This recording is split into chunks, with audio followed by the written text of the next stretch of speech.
Good morning, Westminster. My name's Boyd Taylor. I'm here to talk about the Residents Association new venture, the Writer's Journal, and to visit with one of the contributors.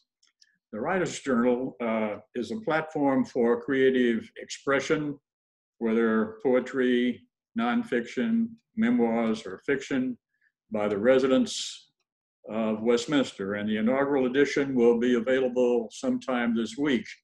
The exact time depends on our friends at Amazon, but notices will be posted. So 33 Westminster residents have contributed to this inaugural edition, and my guest today is one of them, Floyd Brandt. How are you, Floyd? I'm very good, thank you. And you, Boyd? Yes, except for the bandage on my head. I apologize for being walking wounded, but that's what happens when a bald guy with macular degeneration tries to shave his head. So, anyway, are you managing all right during these strange times? Yeah, I spent a lot of time watching the grass growing trees out in the courtyard. Fortunately, it's springtime. So I guess I feel we're lucky to be here and fortunate to have such a great staff that's taking such good care of us. And thank you, Boyd, for putting together, showing this Writer's Journal. That's a nice contribution. Well, thank you for contributing to the inaugural edition of the journal. And I also want to start off by thanking you for your monthly column in the Banner. What made you become a birder? Well, it all started up in the Panhandle, Boy Scouts. Yeah. I was teaching bird study in the scout camp up at Lake Marvin off near Canadian, Texas. I know where that is. And got a call from a director saying there's a guy here from the Smithsonian who wants to look at some birds. Would you go with him?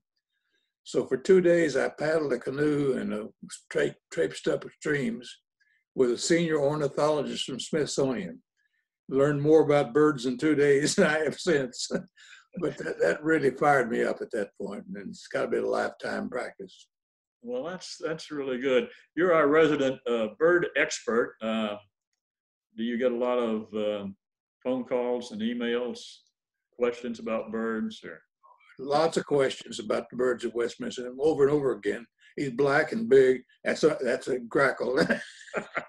I was going to ask you if you could help me get rid of the grackle that wants to perch on my balcony. Have you had any rare sightings here? No, there've been a few warblers through, but they go through so fast on migration that there's only 53 of them, and sometimes referred to another one of those damn warblers, you know. Uh-huh. Well, does the construction across the street have any effect on our birds?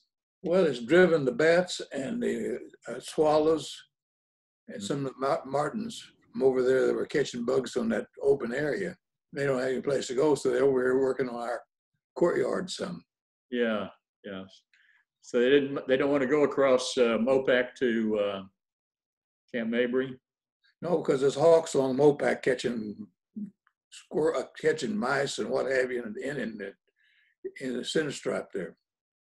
Wow, I didn't know that. Yeah. Well, thank you for that column every month. We always are looking forward to reading it. In the interest of full disclosure, you and I both have a strong connection to the city of Pampa in the Texas Panhandle. You were born there and went through high school there, and I worked there. No, I wasn't born there. I beg your pardon.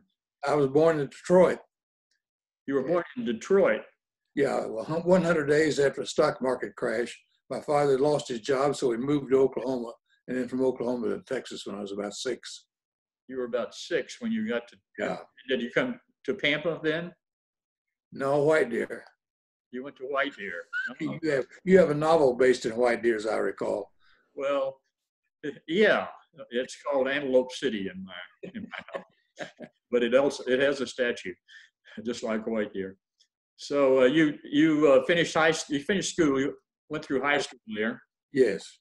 Yeah, and you were few years back, you were named a distinguished graduate of Pampa High School, home of the Harvesters.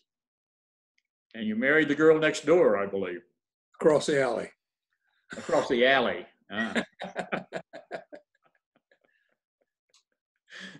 Well, I don't know. I guess that would make a good poem. I don't know. You're a poet. And from Pampa, you had a very distinguished career in academia. You went to Texas Tech for your bachelor's, then you went to Michigan for your master's, and then on to Harvard for your PhD. Michigan has a doctorate, yes. Excuse me? For my doctorate, yes. Yeah, for your doctorate, yes, doctorate. So Michigan has a good business school, if I remember correctly. And of course, Harvard, were you at Harvard Business School? Yes. Yeah. And then eventually ended up at the business school at UT. So your major areas of interest what in your academic career? I know that you wrote a book about using Lotus 1, 2, 3 in long-range planning. So you must have had an early interest in the application of computers to business or technology to business planning. Yes, pretty early. Yeah, I remember Lotus 1, 2, 3. But it was one of those rare books that had one of those 5-inch discs in the back and an envelope in the back of it. So you could load the program. Yeah. If you happen to have a personal computer or a computer. Yeah.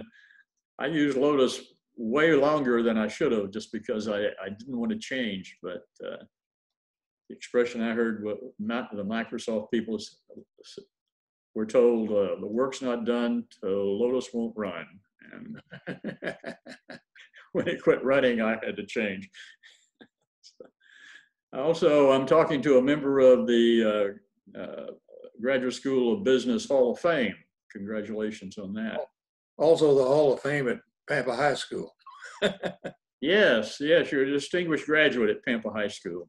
Yeah, congratulations on that. You went back for the I guess it was for the commencement? Well, yes, for the, and there was special activities, but also back for my 50th and reunion, and gave a commencement then. Did you have many come back? Yeah, that was a pretty good one. Well, no, that was not as good as the one that followed. The 60th was best. It was. Why is that? 50th had there were too many wheelchairs and canes. The 60th were back asking, what are we going to do for our 70th? So once you lost the lame and the halt in between 50 and 60. That's basically right. That's funny. So I know your work took you overseas. I read that you taught on 5 continents. Which 2 did you miss? I'm not sure. Probably Antarctica. And there's no business school at the South Pole. But I do know you taught in South Africa and you taught in Europe. Malaysia, Singapore, Guatemala, Venezuela, Canada. North and South America then. Yeah, well, that must have been a lot of great experiences. Well, it was. I got involved in international corporate strategy. Yes. And that's a kind of a closed circuit group. So. Yeah. It's a it's a field. My company was an international company, and so I can appreciate what you're talking about. You wrote several books while you were at UT, and you're still writing, I think. Yes. I believe you told us that you had written poetry since you were a boy. Did you write poetry for the girl across the alley? No, well, I did later on, but not. I was too busy throwing rocks at her then. We were 10. And you're still writing, but from changing from corporate strategy and international corporate strategy, what sort of subjects are you writing about now? Well, boy, I put together I made a big change. I stopped publishing and decided to write for myself and my family. And so I put together about 10 books at this point since I've been here at Westminster. And it's two little books of poetry, one of child stories, one of thoughts. I decided to talk about economics, politics, and religion, 3 things you can't talk about in social circles. Yeah. And then I had another book called Consolations of a Pilgrim, which is really a page a day, kind of not I guess just some thoughts, some quotes, and a few thoughts on each page about a different subject. Mm-hmm. Anyway, that sort of thing. Just finished one called Teaching Learning. And that was teaching and learning with a double-ended arrow between them. So, learning, teaching, and teaching, learning? That's right. I get it. Well, that's, it sounds like you've been really busy on the creative side, and your family are going to appreciate those. Yeah, they've got a stack of them now. Do they give you reviews? No, I don't think they've read them. Oh, they will, I'm sure. So I really enjoyed reading your story. You entitled "The Red Ball." It's set in Aix-en-Provence, and that's, as it turns out, my favorite city in France. How did you know Aix? I taught there for a year. For a year? Yeah. And this was sometime during the 70s. I don't think it was the time I was living there. I went back frequently. And this occurred during that sometime. I don't know exactly. When the story came to originated. Well, it takes place on Cours Mirabeau, which is one of the most beautiful grand boulevards in France, I think. I think it's number 2 only to Champs-Élysées. Yeah, I would think so. And there's a famous restaurant on the Cours, Du Garçon. Du Garçon. Yeah. All the Impressionist painters used to hang out there. I didn't see anybody, and I was when we stopped there for a beer. But a lot of famous people and a lot of tourists sitting on those. yeah, I was one of them. But being a resident there, you must have gotten a really different feel for the place. Oh, my wife used to say before she died, she'd say that when good Texans die, they go to southern France. That's right. That's right. So your piece is entitled "A Red Ball." Would you share a bit of that with our viewers? Sure. This setting is there's a big rotund with 4 streets pouring into it, including the Cours Mirabeau. And it's very, very busy at noon. And this was right at noon in July.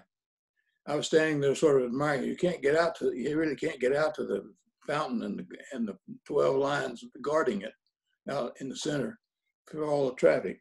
Anyway, when the gendarme at the rotund saw a bright red beach ball bouncing into the dense noon traffic, he threw up his arms, blew his whistle, and the sounds of the roaring motorcycles, noisy cars, and honking horns of noontime traffic quickly subsided. A dozen or so drivers sat watching a portly Frenchman dismount from his Citroën du Chevaux and begin chasing the ball.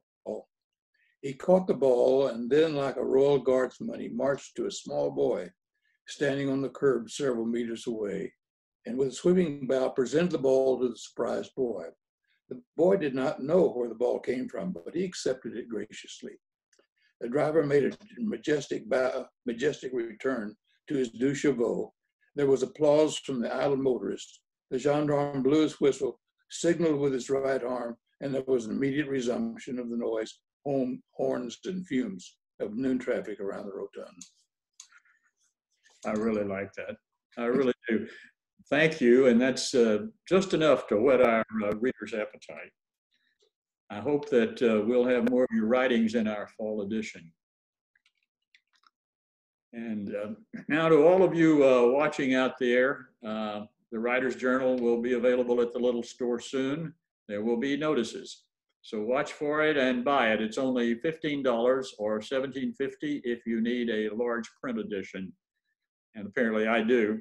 So buy one, buy several. They're great gifts and you'll be glad you did. So this is Boyd Taylor saying thanks again to Floyd Brandt for being here today, and thanks to all of you Westminster residents for tuning in.